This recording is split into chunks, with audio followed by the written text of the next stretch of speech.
Greetings, Craddock here. So we have another season starter option for the wizard, the Frozen Orb Tal wizard. In this particular build, we're going to be combining the Tal 6-piece with the Firebird's 4-piece to get those instant teleports and to gain 80% damage reduction. So it's quite a nice combination for early season Nephilim Rifting. Unfortunately, this build will lag behind as you progress in Paragons. It's not going to be as advantageous as you go on in the season, so it's really just a starter build to get you into T16 as quick as possible and get you farming those rifts. Now it does have a greater rift speed variation as well, which is going to be a little bit advantageous to run perhaps early season as well, so we'll dive into that in a little bit. It's going to focus more on low greater rifting, like quick gem ups, that sort of thing.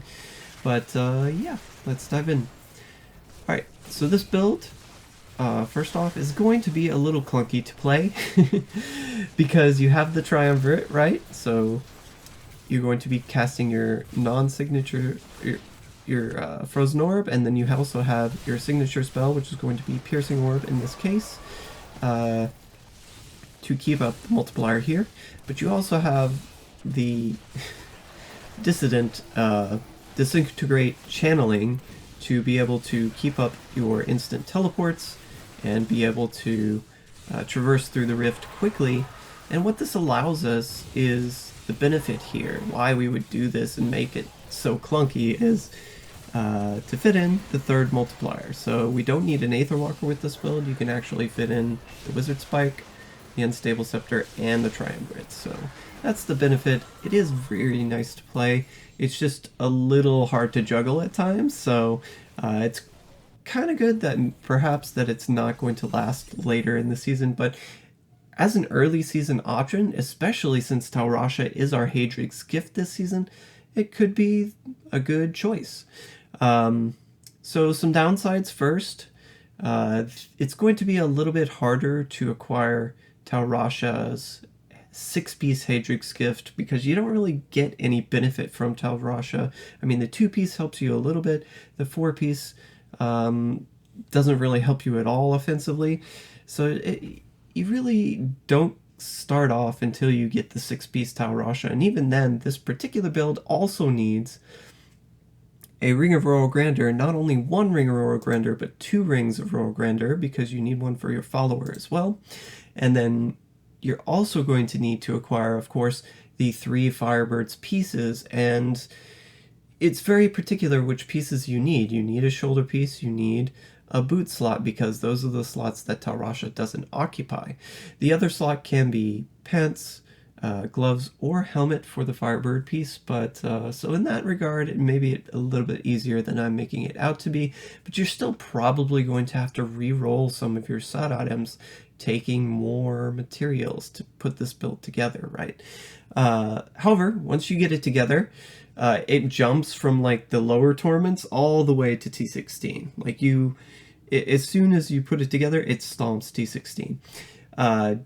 Let's see. You've got a lot of multipliers. You got the 6-piece Tal, of course. We've got the Squirt's Necklace in this build, 2 times damage multiplier.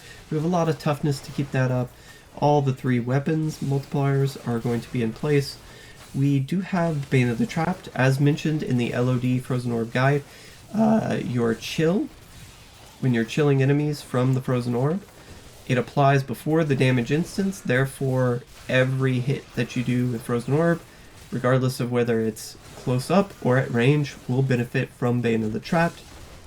So that's going to be a big multiplier as well.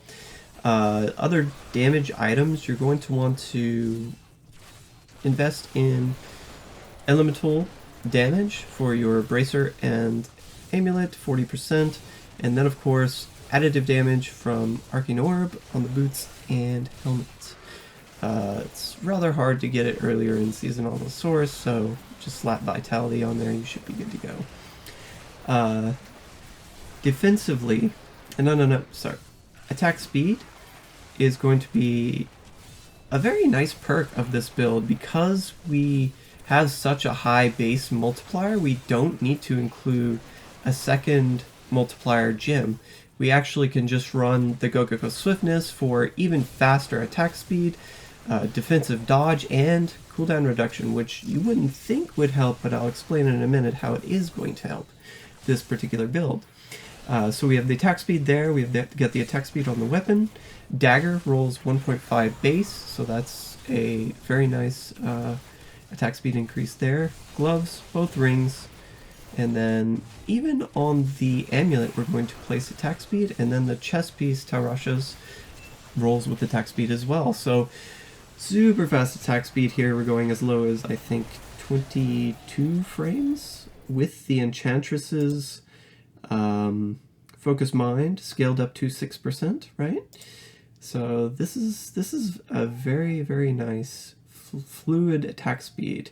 Even though it's a little bit clunky juggling the skills, swapping between them is a little bit more fluid because of the attack speed. Now, I did trade off the crit to get this. Multiplier is fine, so that's just fine. Defensives. Let's head on to defensives. You're going to want life percent on your chest instead of armor. Especially when you have non-agents, this should be prioritized, I think. We're actually going to go cooldown on the shoulder piece, so no life percent there. Life percent on the belt though, and we're going to go vitality gems and vitality paragon with what little paragon you can place in. This is all because this is a shielding build. We have galvanizing ward and deflection, and keep in mind that when you're casting teleport, this will also proc your deflection, same as if you were channeling disintegrate or attacking with shock pulse or frozen orb, right?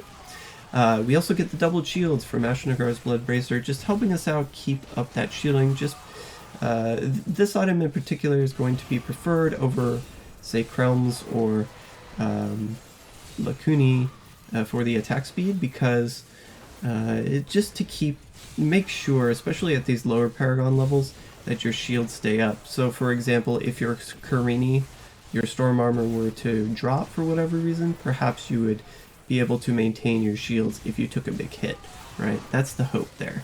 Anyway, we have the Hail of Karini, 80% damage reduction, and then we have, of course, the Firebirds coming into effect here to give us that extra layer of toughness.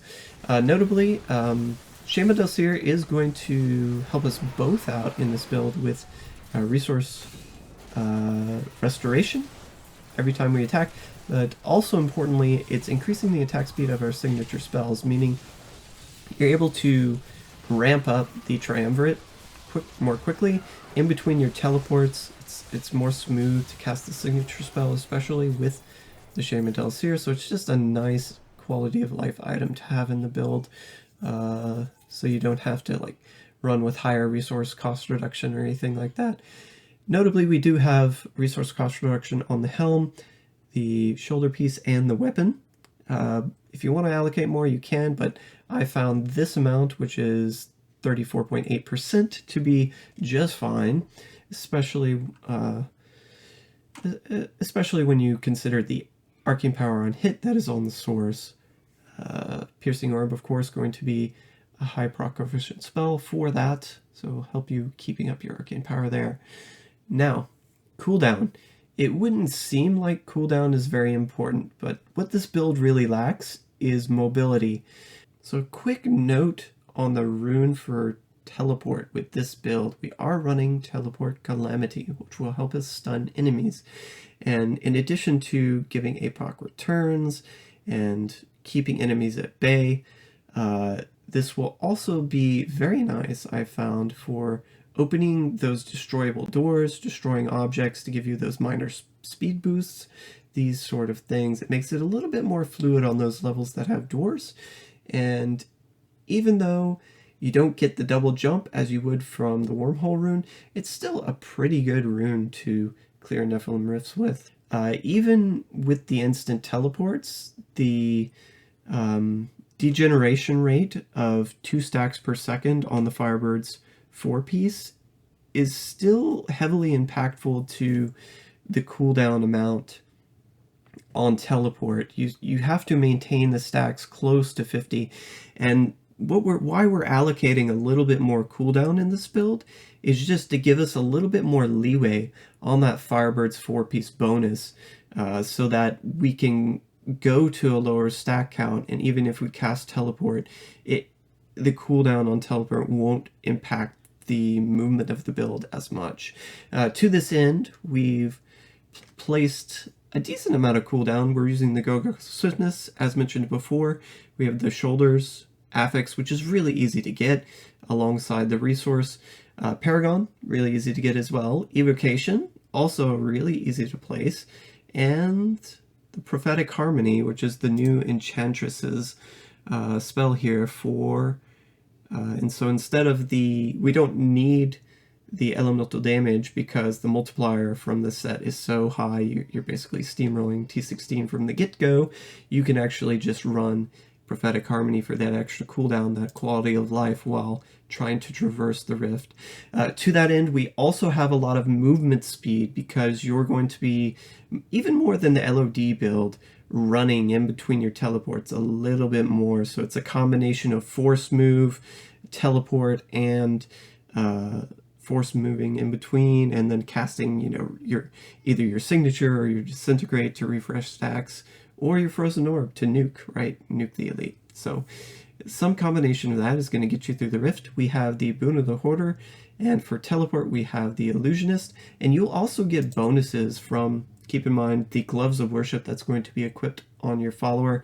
So you get the extra movement speed there, you get the extra attack speed. The cooldown is actually quite nice for this build as well. You don't have to mind your stacks quite as often.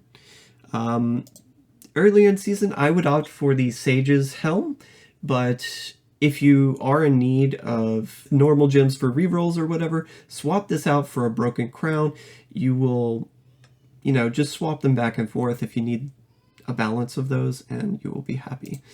Anyways, make sure to get your Enchantress to 25k. I have kept the Follower Cannot Die token because this is a lower Paragon setup, so just keep that in mind. We have the Avarice Band effect for the increased pickup radius here. Pick up gold, globes, that sort of thing, and you need the Rorg, of course. So we don't have an Oculus Ring in this setup. That is notable, and it's not really needed. Fortunately for this build, right? So doubled pylons from A Flavor of Time, and the Nemesis bracers are nice, and just stack as much int as you can everywhere else. If you need to run a two-handed weapon to hit 25k earlier in season, definitely do that. I've just placed the Devil's Tongue here because it gives gold find. Anyways, this particular build, not going to last you later in season. Before we go, gold find secondaries and crowd control resistance secondaries are going to be very important for this build because you don't have any form of crowd control immunity. So just keep those in mind, and yeah, take care.